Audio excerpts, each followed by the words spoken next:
ربنا هب لنا من ازواجنا وذرياتنا قرة اعين واجعلنا للمتقين اماما. اعوذ باللہ من الشیطان الرجیم. بسم اللہ الرحمن الرحیم والصلاة والسلام علی رسولہ الکریم. بسم اللہ الرحمن الرحیم. الرجال قوامون علی النساء بما فضل اللہ بعضهم على بعض وبما انفقوا من اموالهم فالصالحات قانتات حافظات للغیب بما حفظ اللہ واللاتي تخافون نشوزهن فعظوهن واهجروهن في المضاجع واضربوهن فإن أطعنكم فلا تبتغوا عليهن سبيلا إن الله كان عليا كبيرا. یہ آیت سورۃ النساء کی آیت نمبر 24 جو پچھلے کئی دنوں سے ہمارے زیر مطالعہ ہے، اور اس آیت کے تحت ہم نے یہ پڑھا تھا کہ مرد عورتوں کے قوام ہیں، ان کی ذمہ داریاں کیا ہیں، اور اچھا قوام، اچھا شوہر، اچھا مرد کون ہوتا ہے، اور اسی طرح اچھی خواتین کی صفات پڑھی تھیں کہ ایک اچھی بیوی جو ہوتی ہے وہ صالحہ ہوتی ہے، نیک ہوتی ہے، دنیا کی بہترین متاع قرار دی گئی، اطاعت گزار ہوتی ہے، اور شوہر کی غیر موجودگی میں اللہ کی حفاظت کے ساتھ اس کی جو امانتیں ہیں ان کی حفاظت کرتی ہے. آج اس آیت کا اگلا حصہ ہم پڑھیں گے کہ وہ عورتیں جو صالح نہیں ہیں یا صالح ہیں لیکن ان سے کبھی کوئی غلطی، ایسی بڑی غلطی ہو جاتی ہے کہ جس سے خاندان کے ٹوٹنے کا اندیشہ ہو اور خاندان بگاڑ کی طرف جانے لگے، تو اس صورت کے احکامات کیا ہیں. تو اس میں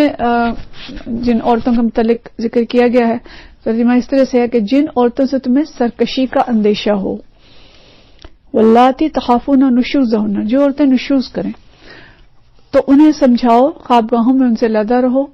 اور مارو. پھر اگر وہ تمہاری مطیع ہو جائیں تو خام خواہ ان پر دست درازی کے لیے بہانے تلاش نہ کرو، یقین رکھو کہ اوپر اللہ موجود ہے جو بڑا اور بالا تر ہے. یوں سمجھیں کہ خاندان کو ٹوٹنے سے بچانے کے لیے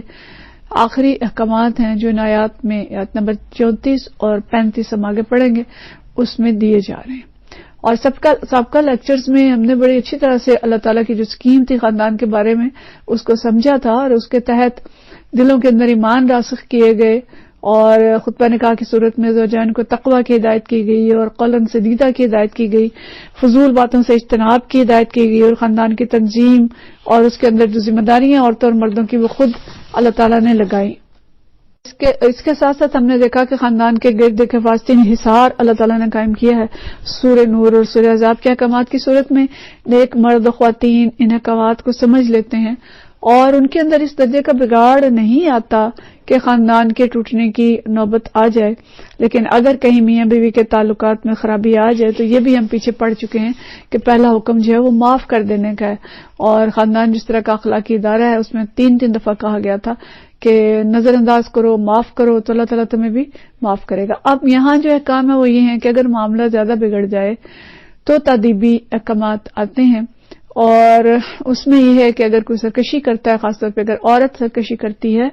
تو اس کی تادیب کی جائے گی، اور یہ نظام بھی خود اللہ تعالیٰ کا تجویز کرتا ہے. اگر مرد زیادتی کرتا ہے تو اس کے لیے جو کام ہے وہ ہم آگے پڑھیں گے. تو عورتوں کے بارے میں فرمایا گیا کہ وہ عورتیں جو نشوز کریں، جن سے سرکشی کا ڈر ہو، اور نشوز جو ہے یہ نافرمانی اور علل اعلان گناہ کرنا، سرکشی کرنا، تکبر کرنا، یعنی تکبر سے نافرمانی کرنا. تو اگر سرکشی محسوس ہو کہ عورت جو ہے وہ نافرمان ہونے لگ گئی ہے تو مرد چونکہ قوام ہے، اور اس قوام کو پھر اللہ تعالیٰ نے اختیار دیا ہے کہ اس کا حل کرے اور خاندان کو ٹوٹنے سے بچائے. اور یہ جو حل اللہ تعالیٰ نے بتایا ہے یہ 3 مراحل پر مشتمل ہے. اور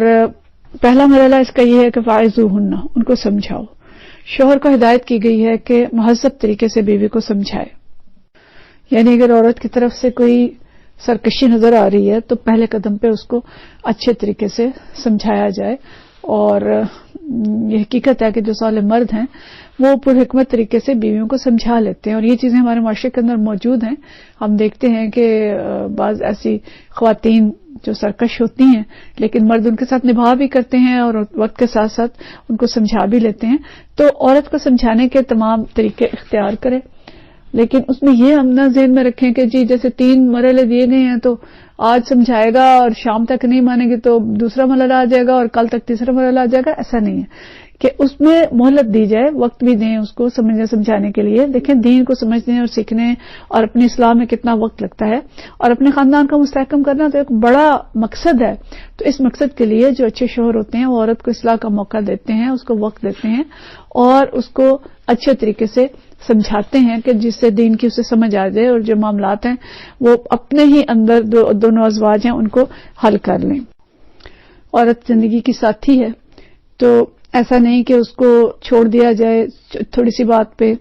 اور سمجھانے کی جو آخری کوشش ہے وہ نہ کی جائے, اور اگر وہ غلط کام کر رہی ہے تو اس کو دوزخ میں جانے کے لیے چھوڑ دیا جائے. تو یہ شوہروں کی ذمہ داری ہے اور اچھی بیویوں کی بھی ذمہ داری ہے کہ اگر شوہر کچھ غلط کرتا ہے تو اس کو اچھے طریقے سے سمجھائیں, اور اس کے لیے جو بھی حکمت کے مطابق طریقے اختیار کیے جا سکتے ہیں وہ کیے جانے چاہیے. لیکن اگر کوئی عورت سمجھانے سے نہ سمجھے اور اپنی جو غلط طریقے ہیں ان سے باز نہ آئے اور سرکشی کرتی چلی جائے تو پھر دوسرا مرحلہ اللہ تعالیٰ نے بتایا کہ وہجروہن فی مضاجعہن, کہ خوابگاہوں میں ان سے الگ رہو. تو اگر یعنی اس کو غلطی کا احساس نہیں ہوا تو پھر دوسرا طریقہ یہ ہے کہ بستر اس سے الگ کر لیا جائے, خوابگاہ میں الگ ہو جائیں. اور یہ یعنی یوں سمجھیں اپنے الفاظ میں جو ہم کہتے ہیں کہ ناراض ہو جانا, اور میاں بیوی کے درمیان یہ چیزیں ہوتی ہی رہتی ہیں کہ کبھی کوئی کسی بات پہ غصہ ہو گیا, لڑائی ہو گئی, ناراض ہو گئے. تو جو اچھے میاں بیوی ہوتے ہیں ان کا تو یہی ہوتا ہے کہ ایک آدھ دن ناراض رہے اور اس کے بعد معاملہ حل ہو گیا, ٹھیک ہو گئے. تو لیکن اگر یہ بگاڑ حد سے بڑھ جاتا ہے تو کسی بھی شوہر کو ایسی اجازت نہیں ہے کہ بس اس کو چھوڑ ہی رکھے اور بالکل جو ہے اپنے جو خوابگاہیں ہیں وہ الگ کر لیں اور بیوی کو مڑ کے پوچھیں ہی نہ. اللہ تعالیٰ نے اس پہ حد مقرر کر دی ہے, اور زیادہ سے زیادہ 4 ماہ کا عرصہ سورۃ البقرہ کے اندر مقرر کیا گیا ہے کہ اگر علیحدگی کرنی بھی ہے تو 4 ماہ کے بعد مرد کو لازماً فیصلہ کرنا ہوگا کہ اس نے بیوی کو ساتھ رکھنا ہے یا نہیں رکھنا. تو الا کی بھی حد مقرر کر دی, یعنی اللہ تعالیٰ نے جو قواعد و ضوابط ہیں وہ خود طے کر دیے کہ ان سے نہیں آگے جا سکتے. اور خوابگاہ کے علاوہ عورت کے ساتھ دوسرے تعلقات جو ہیں وہ بحال رہیں گے. میاں بیوی کے درمیان ہونے والی جو یہ کشیدگی ہے یہ بچوں پہ ظاہر نہیں ہونی چاہیے تاکہ ان پر نفسیاتی طور پر برے اثرات نہ پڑیں. دوسرے لوگوں کے سامنے تماشا نہیں لگنا چاہیے کہ جی یہ ناراض ہیں میاں بیوی, اہل خاندان کو پتہ نہیں چلنا چاہیے. اور مرد کو یہ حق نہیں ہے کہ اس دوران وہ عورت کی تذلیل کرے یا اس کی عزت نفس مجروح کرے یا اس کو ایسے اس کے ساتھ سلوک کرے کہ وہ زیادہ سرکشی اختیار کرے. دیکھیں عزت نفس مجروح کرنے کی تو ویسے بھی اجازت نہیں ہے مرد کو کسی بھی صورت میں, اور ہمارے معاشرے میں اس تشدد کو تو سمجھا ہی نہیں جاتا کہ عورت کے ساتھ جو جذباتی تشدد بعض جو خراب قسم کے مرد ہیں وہ کرتے ہیں, سب نہیں کرتے, لیکن یہ چیز جسمانی تشدد سے زیادہ ہے. اور ایک تو سسرال والے اس کے اوپر یہ تشدد کر رہے ہوتے ہیں کہ اس کی ساس یا اس کی نندیں وہ بھی اس کے ساتھ اس طرح کا رویہ اور تانے اور تشنیع اور چھوٹی چھوٹی باتوں پہ, خاص طور پہ بیچاری اگر کسی کا جہیز کم ہے تو اس کی تو زندگی جیرن کر دی جاتی ہے. لیکن اگر مرد کے تعلقات اپنی بیوی کے ساتھ اچھے نہیں ہیں, اور خاص طور پہ دیکھا گیا کہ اگر مرد بیوی کی عزت نفس کا خیال نہیں رکھتا اور سب کے سامنے اس کو ذلیل کرتا ہے چھوٹی چھوٹی باتوں پہ, تو پھر گھر والے اس کو اس سے آگے بڑھ کے ذلیل کرتے ہیں, خاندان والے. تو کسی صورت مرد کو عورت کی تذلیل کی اجازت نہیں ہے, وہ بھی اللہ کی ویسے ہی بندی ہے جیسا کہ مرد بندہ ہے. اور نہ عورت کو اجازت ہے کہ وہ جا کے شوہر کی باتیں باہر بیان کرے یا اس کے ساتھ اس طرح نشوز کرے جس جو موضوع ہم پڑھ رہے ہیں. تو بہرحال عورت کی عزت نفس کا خیال رکھنا اور اس کو سب کے سامنے ذلیل نہ کرنا, اس کو جذباتی ٹھیس نہ پہنچانا اور جذباتی لحاظ سے اس کو چھوٹی چھوٹی باتوں پہ اذیت نہ دینا, یہ نیک مردوں کی صفت ہے. اور اچھے مرد کبھی بھی یہ کام نہیں کرتے. تو اس کا بھی خیال رکھا جائے کہ جسمانی تشدد تو بالکل ہی ظاہر ہے الاؤڈ نہیں ہے, لیکن جذباتی تشدد زیادہ شدت سے محسوس ہوتا ہے. اور وہ عورتیں جو نفیس الطبع ہوتی ہیں اور جو حساس ہوتی ہیں اور جو مرد کی چھوٹی بات کو بھی سمجھتی ہیں اور اس کو یعنی اس کے ساتھ نبھا کی ہر صورت کوشش کرتی ہیں, وہ اس نفسیاتی تذلیل پہ بہت زیادہ تکلیف کا شکار ہوتی ہیں اور بعض اوقات وہ ڈپریشن اور نفسیاتی امراض کا شکار ہو جاتی ہیں کہ اس کو کچھ کہہ تو نہیں سکتی, لیکن یہ جذباتی اذیت سہتے سہتے اپنے ساتھ وہ بیماریاں لگا لیتی ہیں. تو اس لیے اس طرح اس کو اجازت نہیں ہے کہ اگر اس نے الا بھی کر لیا، وہ الگ بھی ہو گیا ہے، تو تب بھی اس کو اجازت نہیں ہے کہ عورت کی تذلیل کرے یا اس کی عزت نفس مجروح کرے، اور اس کا لازمی نتیجہ یہ بھی ہوگا کہ عورت زیادہ سرکشی اختیار کرے گی، اور اس الا کا یا اس علیحدگی کا مقصد تو یہ ہے کہ عورت سرکشی سے باز آ جائے اور خاندان ٹوٹے نہ۔ تو اس لیے ایسی تدابیر، یہ تدبیر اس حکمت کے ساتھ اختیار کی جائے گی کہ خاندان جڑا رہے۔ اچھا، پھر اس کے بعد تیسرا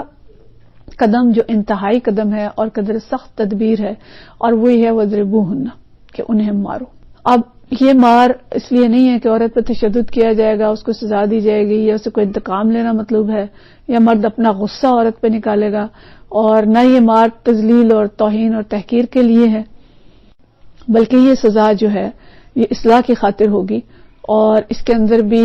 مرد کی جانب سے ہمدردی اور محبت ہوگی۔ جیسے ایک باپ اپنی اولاد کو مارتا ہے، ایک اچھا باپ، برا باپ نہیں، برا باپ تو بھی جلادوں کی طرح مارتا ہے۔ ایک اچھا باپ اگر کبھی ہلکا ملکا تھپڑ سے لگانا پڑتا ہے اپنے بچوں کو تو اس کی ان کی اصلاح کے لیے لگاتا ہے، ماں بھی لگاتی ہے، یا استاد اپنے شاگردوں کو سزا دیتا ہے، کیوں دیتا ہے؟ کہ یہ واپس آ جائیں پڑھائی کی طرف اور یہ ٹھیک ہو جائے۔ تو اس لیے اگر خاندان کے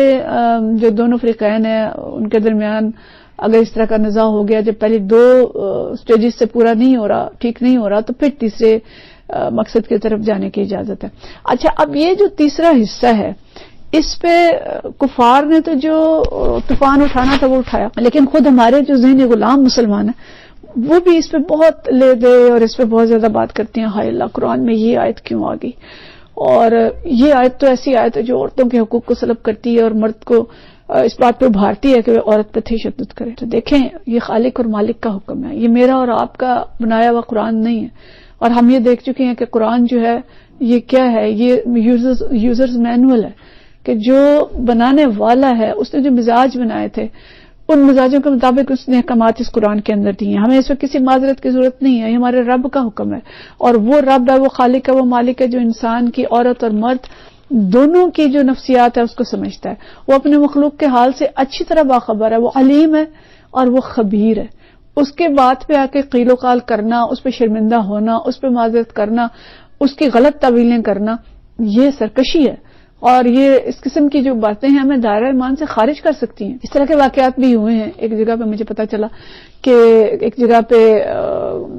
کوئی ایسی جگہ تھی بیرون ملک جہاں غیر مسلم جو لوگ ہیں وہ بھی جمع تھے، اور پادری بھی تھے اور مسلمان علماء بھی تھے، تو یعنی خاندان پہ بات ہو رہی تھی، تو جو مسلمان عالم دین تھے ان سے لوگوں نے ریکویسٹ کی کہ ٹھیک ہے آپ ساری باتیں کریں، آپ یہ آیت نہ پڑھیے گا۔ تو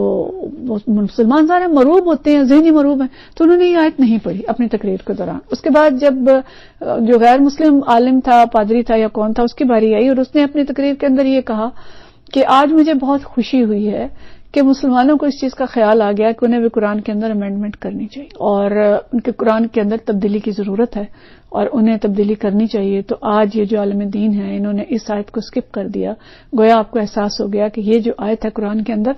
یہ عورت کے حقوق کو سلب کرتی ہے، اور یہ ایسی آیت ہے کہ جس کو نکال دینا چاہیے قرآن سے۔ اور پھر جتنے مسلمان بیٹھے ہوئے تھے ان کے اوپر گھڑوں پانی پڑ گیا، اور انہیں اپنے غلطی کا احساس ہوا کہ ہم نے کتنی بڑی غلطی کر دی ہے۔ تو اس لیے یہ آیت ایسی آیت نہیں ہے جس سے ہمیں شرمندہ ہونے کی یا خوفزدہ ہونے کی ضرورت ہے، اور میں اس بات پہ فخر محسوس کر رہی ہوں کہ میں ایک عورت ہوتے ہوئے یہ آیت بیان کر رہی ہوں، یہ پڑھ رہی ہوں، اور میں یہ سمجھتی ہوں کہ میرے رب نے جو فیصلہ کیا ہے وہ بہترین فیصلہ ہے، اس لیے کہ میں یہ بھی سمجھتی ہوں میں اس حیثیت سے میں نمائندہ ہوں ان خواتین کی کہ جو اللہ کے احکامات کی اطاعت کی کوشش کرتی ہیں۔ میں اس حیثیت سے بات کر رہی ہوں، اپنی ذاتی حیثیت میں نہیں کہہ رہی کہ ہم جو خواتین یا وہ خواتین جو اللہ کی اطاعت کرتی ہیں، جو شوہروں کی اطاعت کرتی ہیں، جو معروف میں اپنے شوہر کی نافرمانی نہیں کرتی، جسے خیال ہے کہ میرا خاندان قائم رہے، اس کو تو مسئلہ ہی کوئی نہیں ہے نا۔ یہ آیت اس کے لیے تو ہے ہی نہیں۔ یہ حصہ کس کے لیے ہے؟ کہ جو بگڑی ہوئی عورت ہے، کہ جو سمجھانے بجھانے سے نہیں مانتے، جو علیحدہ کر دینے سے بھی نہیں مانتے، جو وہ اردو کا محاورہ ہے نا کہ جو لاتوں کے بھوت ہیں باتوں سے نہیں مانتے، تو یہ تو ان کے لیے۔ ہمیں اس سے کیا ڈر ہے؟ کسی بھی نیک عورت کو اس سے ڈرنے کی ضرورت نہیں ہے، کسی بھی نیک عورت کے لیے آیت کا یہ حصہ ہے ہی نہیں۔ اور کسی بھی ایسی عورت کے لیے جو اللہ اور رسول کی فرما بردار ہے، اپنے خاندان کو قائم رکھنا چاہتی ہے، اپنے شوہر کے حقوق ادا کرتی ہے، اور چھوٹی موٹی کمیاں بیشیاں جو ہو جاتی ہیں شوہر بھی ان کی اصلاح کی کوشش کرتا ہے اور عورت بھی کرتی ہے، اس کے لیے یہ حصہ ہے ہی نہیں، وہ اسکپ ہو گئی، اس میں سے وہ ہے ہی نہیں، تو نشوز کرنے والوں کے لیے۔ اور اعتراض بھی انہیں کو جو نشوز کرتے ہیں، جو سرکش ہیں، جو کھڑے ہیں، جو اللہ کے مقابلے میں بھی کھڑے ہیں، وہ جو اللہ کے مقابلے میں بھی کھڑے ہیں، جو عورت اور مرد کے حقوق تو کیا، وہ تو اللہ مطلب ایسا کہا گیا اور کہا جاتا ہے کہ اسلام کے اندر جو زیادتی ہیں ہم ان کو برداشت نہیں کرتے۔ معاذ اللہ، کیا اسلام زیادتی کرتا ہے؟ کیا اللہ زیادتی کرتا ہے؟ کیا ہم اللہ سے زیادہ عقل مند ہیں؟ تو اللہ کی طرف سے کوئی زیادتی نہیں ہوتی، اللہ ظالم نہیں ہے، انسان ظالم ہے جو اللہ کے حقوق، اللہ کی حدود کو پامال کرتے ہیں اور پھر اپنے اوپر ظلم کرتے ہیں۔ تو اس لیے اللہ تعالیٰ نے جو ہدایات دی ہیں یہ وقت کے لحاظ سے، حالات کے لحاظ سے، ہماری ضرورت کے لحاظ سے ہیں، اور مختلف کیٹیگریز کے افراد کے لیے مختلف احکام ہیں۔ تو اللہ تعالیٰ ان اقدامات کا فیصلہ کرتا ہے تو اس کے لیے مناسب وقت، حالات اور حدود کا تعین بھی فرماتا ہے، اور مرد کے لیے اجازت نہیں ہے کہ وہ جلاد بن جائے اور وہ جلاد بن کے اسلام کو مورد الزام ٹھہرائے۔ اب جلاد بن گیا مرد تو اس کی ذمہ داری یہ قرآن کی آیت تو نہیں ہے، اس نے تو نہیں کہا کہ مرد جلاد بن جائے۔ اگر مارنے کا تھوڑا سا حکم بھی ہے تو اس میں بھی نبی کریم صلی اللہ علیہ وسلم کی جو ہدایات ہیں کیا ہے کہ یہ حدیث ہم پیچھے پڑھ چکے ہیں کہ آپ صلی اللہ علیہ وسلم نے فرمایا عورت کا مرد پہ حق یہ ہے کہ اگر اسے کھانے کی ضرورت ہو تو اسے دیا جائے، کپڑے کی ضرورت ہو تو پہنایا جائے،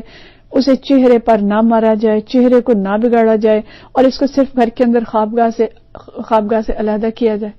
یعنی تو پہلے ہی آپ نے بتا دیا کہ مار ایسی نہیں ہوگی، خاص طور پہ چہرے پہ مارنا تو ذات نفس کو مجروح کرنا ہے، اس کی اجازت نہیں ہے۔ اور پھر آپ صلی اللہ علیہ وسلم نے فرمایا اللہ کی بندیوں کو نہ مارو، اور یہ بھی ہم پیچھے پڑھ چکے ہیں کہ جو بیویوں کو مارتے ہیں وہ اچھے لوگ نہیں ہیں، تم میں سے بہترین وہ ہیں جو اپنے اہل و عیال کے ساتھ اچھا برتاؤ کرتے ہیں۔ تو اس لیے یہ بات ہم ذہن میں رکھیں کہ حدود کا تعین اللہ نے خود کر دیا ہے، ایسے جلاد بن کے مارنے کی اجازت نہیں ہے اور پھر مار کے الزام اسلام پہ ڈال دیں کہ اسلام ایسا ہے، نہیں، اسلام ایسا نہیں ہے۔ اور نہ عورت کو اجازت ہے کہ وہ غلام بن جائے، اس غلامی کا جواز اسلام سے لیا جائے کہ جو اسلام تو کہتا ہے عورتیں صبر کریں، برداشت کریں، ماریں کھائیں، نہیں، اسلام ایسا نہیں کہتا۔ اسلام عورت کو بھی حقوق دیتا ہے، اس کا جواز اسلام کے اندر کوئی نہیں ہے۔ اور نہ اس بات کا جواز ہے کہ مرد عورت بن جائے، بالکل بھیگی بلی بن جائے، گھر کے اندر کچھ بھی ہوتا رہے، عورتیں سرکش ہو جائیں، وہ گناہ بھی کریں، وہ سارے غلط کام بھی کریں، اور مرد ہی نہ رہے، روکے ہی نہ اپنی عورتوں کو، اور پھر معاشرہ جس نہج پہ جاتا ہے جو کچھ ہوتا ہے وہ ہم دیکھ رہے ہیں۔ یا پھر عورت مرد بن جائے